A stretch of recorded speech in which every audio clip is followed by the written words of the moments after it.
The new 92.1 Radio Now. I'm DJ Riddler, and in the studio today we have singer, songwriter, producer, actress. You do it all. Janelle Monáe. Welcome to Houston. Oh, thank you for having me. I love Houston. How are you? Good morning. I'm having a great morning. I was driving my 11-year-old daughter to school. She's an aspiring superstar like yourself. So we were talking about the movie Hidden Figures because she just recently watched that, and it was inspiring to her, and also the music videos, the imagery.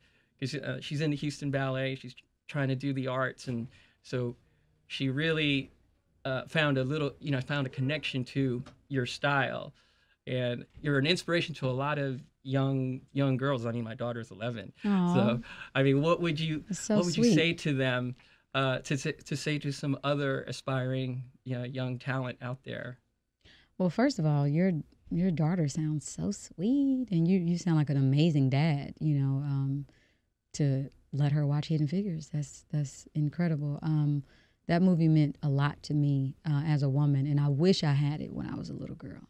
I wish I knew about Mary Jackson and Katherine Johnson and Dorothy Vaughan and all the women who were responsible for getting our first astronauts into space. Those are American heroes. That's American history that almost was really erased unless you were like in the science community, the STEM community. Maybe you knew about that, but I didn't, and I felt a deep responsibility to do that project just because I mean, for reasons like you talking about your daughter watching it, and what it meant to her, and I think we just got to remind young girls and women that there's nothing we can't do.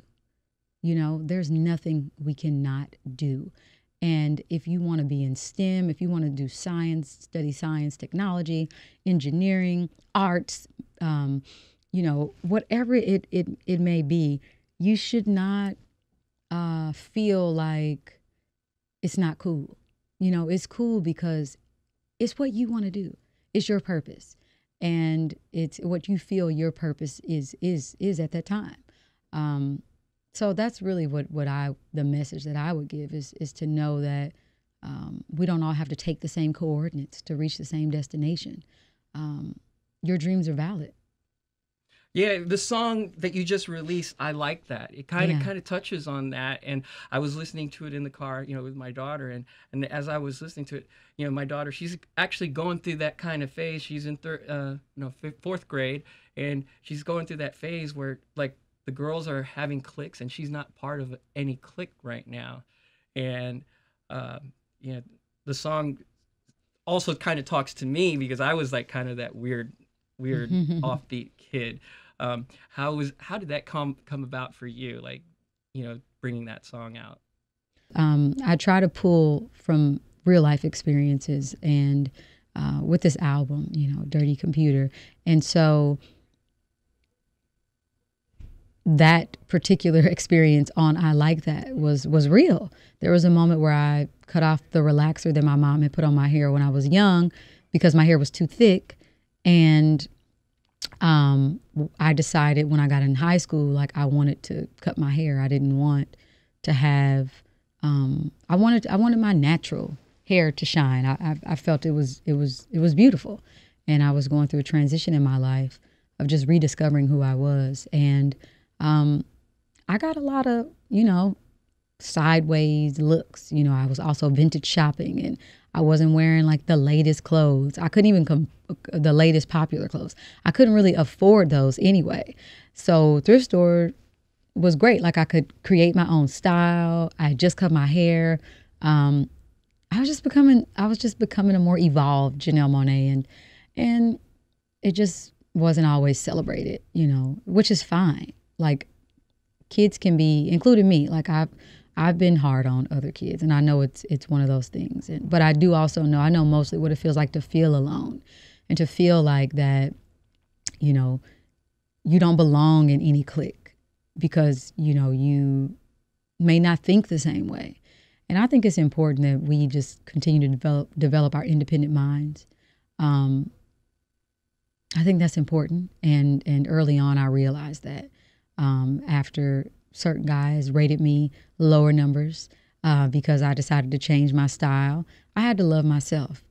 Early on, I knew, I was like, this school year could go really shitty if I don't learn to love Janelle Monáe, regardless of what people feel about me, regardless of if people make fun of me, regardless of people, don't think that I'm beautiful with my natural hair.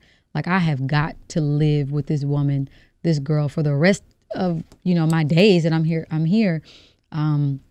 So I need to really like her. And I like that. I like her. Yeah. Yeah. And Dirty Computer, the new album that's coming out, a lot of, even like some of your previous music, you have a lot of science fiction titles and imagery. Are you a sci-fi fan yourself? Yes. Yes, I'm absolutely a science fiction fan. If you guys didn't know by now. I'm a storyteller. I'm a writer. I grew up at a young age writing for the Coterie Theater, which is the Coterie Theater's program called the Young Playwrights Roundtable, where like a lot of young writers would write, and if their work was good enough, it would get performed by local actors. And I've always had a strong imagination growing up, and science fiction was one of my favorite genres. As I started to develop my writing skills, and I started to get into people like David Bowie and Pink Floyd's The Wall, and then I got into Stevie Wonder, and I got into Outkast, and I got into like what it means to write a concept album. Science fiction was the lens that I wanted it to be seen through, because I think talking about the future, putting things that are happening now in the future can change perspectives. You can all of a sudden have an aha moment if it's set in a different world. It's like, oh, that's just like what we're dealing with right now. And I love that. I love trying my best to speak through metaphors and not like be so literal all the time. Yeah. If that makes sense. So science fiction is full of limitless possibilities.